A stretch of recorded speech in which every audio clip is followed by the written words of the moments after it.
우리는 살면서 불안감을 느끼는 경우가 종종 있습니다. 어떻게 하면 걱정이나 불안을 떨쳐버릴 수 있을까 고민을 하게 됩니다. 모든 괴로움의 뿌리는 모두 마음가짐에 있다고 합니다. 괴로움의 뿌리는 모두 나의 마음에서 일어난 것입니다. 마음이라는 것은 보고 듣고 느끼고 생각하는 등 육군의 작용에서 일어나는 것인데 이것은 다 오류이고 모두 허상입니다. 그 마음의 실체가 본래 공허한 줄 알면 모든 괴로움은 저절로 사라지게 됩니다. 공은 실체가 없다라는 말입니다.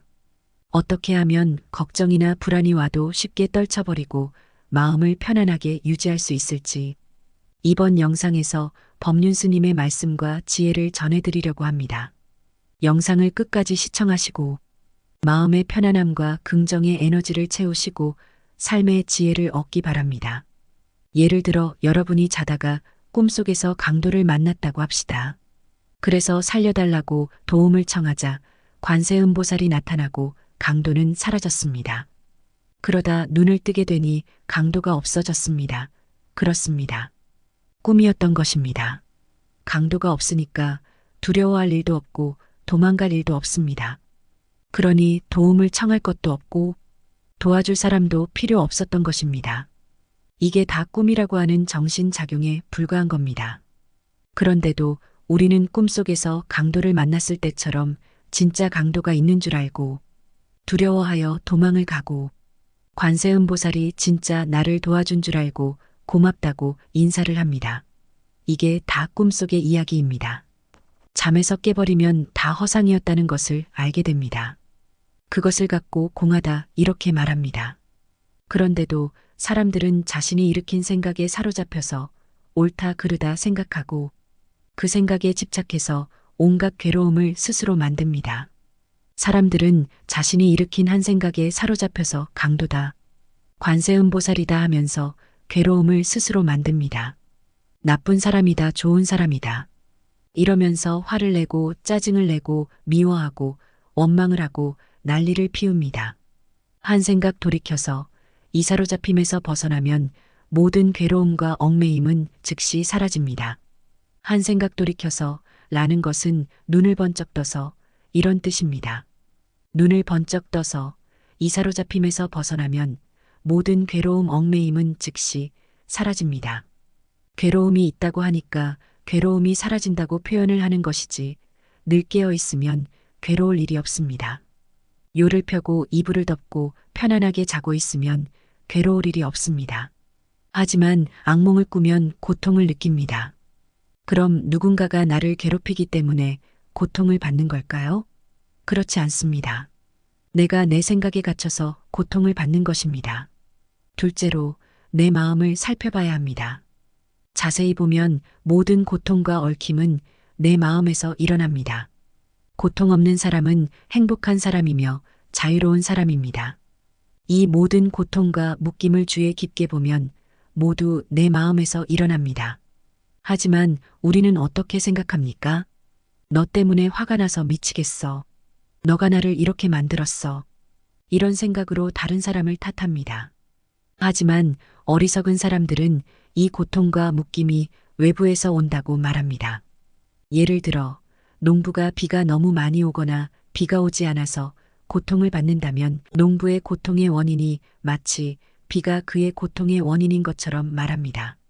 하지만 어떤 실망이나 분노도 내 마음에서 일어납니다. 비가 많이 오면 댐을 쌓고 조금 오면 샘물을 파면 됩니다. 화나고 짜증내는 것은 문제를 해결하지 않습니다. 비가 많이 오거나 조금 오는 것은 하늘의 뜻이 아니며 전생에 죄를 많이 지은 탓도 아닙니다. 비는 그저 자연의 현상일 뿐입니다. 특정 환경에 처했을 때 어떻게 대응하는 자가 현명한 자입니다. 그러나 어리석은 사람들은 이 고통과 얽힘이 외부에서 온다고 잘못 믿고 문제를 남 탓합니다. 문제를 해결하기 위해 그들은 부처나 신을 부르고 산신을 부르고 도움을 청합니다. 즉, 이 종교나 저 종교를 찾습니다. 여기저기 다니면서 기적이 일어날까 기대합니다. 많은 사람들이 지금 그렇게 살고 있습니다. 심지어 불교 내에서도 이 산의 저 템플에 가면 상황이 나아질까? 저 산에 저 템플에 가면 상황이 나아질까? 갓바위에 가서 기도하면 더 잘 될까? 남의 보리암에 가서 기도하면 더 복이 있을까? 이렇게 영험이 있는 곳을 찾아다닙니다. 이절저절 찾아다니는 것입니다. 이 스님한테 가면 내 어려움을 해결해 줄까? 저 스님한테 가면 내 어려움을 해결해 줄까? 생각하며 이 사람 저 사람을 찾아다니는 것입니다. 이 목사님, 저 목사님, 이 신부님, 저 신부님 다 마찬가지입니다. 그것은 안심인명의 도는 밖으로 찾아서는 결코 얻을 수 없기 때문입니다. 안심은 마음이 편안해지는 것을 말합니다. 인명은 일상에서 누가 욕을 해도 방긋이 웃으며 흔들림 없이 중심이 딱 잡혀 있는 것을 말합니다. 명이라는 것은 생활이란 뜻입니다. 안심인명의 도는 밖으로 찾아서는 결코 얻을 수 없다는 말입니다. 누구한테 부탁하거나 밖에서 찾는다고 해결되는 것이 아니라는 뜻입니다. 더 이상 내 삶을 누구에게 내맡겨서는 안 됩니다. 어리석음에서 벗어나면 본래 괴로움이 없는 삶으로 되돌아갈 수 있습니다. 이것이 우리의 믿음이어야 합니다.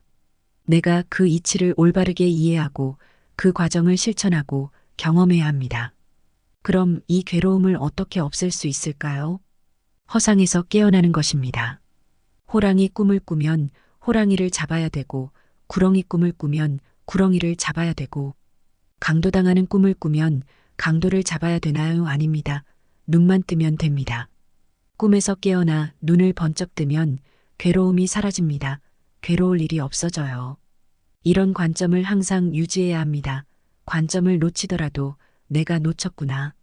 내가 허상에 사로잡혔구나 하고 놓친 줄을 알아차려야 합니다. 지금 행복하려면 어떻게 해야 할까요? 시간적으로나 공간적으로 내가 깨어 있어야 합니다. 과거나 미래를 생각하는 것이 아니라 지금 여기에서 일어나는 내 마음을 알아차리는 겁니다. 불안하면 내가 상상 속에 빠졌구나 하고 알아차려 보세요. 괴롭다면 지금 옛날 필름 돌리고 있구나 하고 알아차려 보세요. 보통 옛날 필름을 돌리면서 괴로워하는 사람이 많이 있습니다. 옛날 필름을 돌려보면서 어릴 때 어땠고, 남편이 어땠고, 아이가 어땠다며 울고 있게 되는 겁니다. 지금은 아무 문제도 없는데 옛날 필름을 계속 돌리면서 괴로워하고 있는 겁니다. 생방송은 안 보고 계속 녹화방송만 보고 있는 거예요. 원하지 않는데도 머릿속에서 녹화된 필름이 돌아가곤 합니다.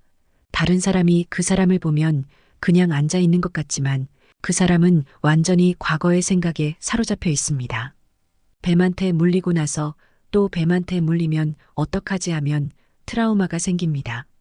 뱀한테 물려봤는데 안 죽네 이렇게 생각하면 상처로 남지 않아요. 한 번도 안 물려본 사람이 뱀에게 물릴까봐 걱정할 수 있지만 한 번 물려본 사람은 안 죽던데 하면서 오히려 두려워하지 않을 수도 있습니다. 앞으로 조심해야겠다고 경험으로 받아들일 수도 있습니다. 앞으로 살아가는데 과거의 일을 상처로 간직하면 장애가 되지만 경험으로 받아들이면 자산이 됩니다. 이미 일어난 일을 상처로 간직해서 빚으로 만드느냐, 경험으로 간직해서 자산으로 만드느냐는 자기 자신에게 달려 있습니다. 네 번째는 참회하는 것입니다. 이렇게 수행문을 읽고 수행의 관점을 잡은 다음에는 참회를 합니다. 화나고 짜증나고 미워하고 원망하는 이 모든 것은 밖으로 살피면 상대가 잘못해서 생긴 괴로움인 것 같지만 안으로 살피면 내가 옳다는 자기 생각에 사로잡혀 일어난 것이므로 모든 괴로움은 사라지고 온갖 억장은 녹아나는 것입니다. 설령 욕망이 일어나거나 성질이 올라오더라도 그것을 따라가서 말하거나 행동하면 큰 손실이 발생한다면 멈춰야 됩니다. 법륜 스님께서는 마음 수행을 생활 속에서 실천하기 위해서는 다음 세 가지를 하라고 일러주셨습니다. 첫째, 매일 아침 6시에 눈을 뜨자마자 정진을 시작해서 30분 정도 수행을 합니다. 둘째, 하루 1,000원 이상 보시를 합니다. 아직도 인류 사회에는 하루에 10,000원이 없어서 못 사는 사람들이 많습니다. 그들을 위해서 매일 1,000원 이상 보시를 합니다. 셋째, 한 주에 3시간 정도 봉사를 하거나 하루에 한 가지 이상 좋은 일을 합니다. 수행 보시 봉사 이것이 정토행자의 수행법입니다. 스님께서는 늘 일상에서 자신의 마음 상태를 알아차리고 마음을 편안하게 유지하기 위한 방법으로 마음 수행을 하라고 하십니다. 마음 수행을 100일 동안 하다 보면 자기 성격을 좀 알 수 있게 되고 1000일 동안 하면 자기 변화가 좀 일어난다면서 수행을 추천하였습니다.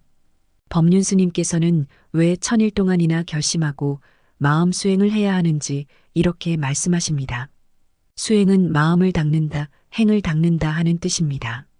즉, 자신의 어리석음을 깨우쳐서 괴로움이 없는 사람, 자유로운 사람이 되는 것이 수행입니다. 명상을 한다든지, 절을 한다든지, 경전을 외운다든지 하는 특별한 어떤 형식이 수행이 아닙니다. 오늘 신바트 인생보감 영상을 끝까지 시청하시고 법륜 스님의 말씀을 머릿속으로 생각하고 들으시는 여러분께서는 이미 마음 수행을 시작하신 분들입니다. 여러분의 마음이 점점 더 맑고 밝게 빛나며 평안해지시기를 기원합니다. 구독과 좋아요는 큰 힘이 됩니다. 다음 영상에서 또 뵙겠습니다. 감사합니다.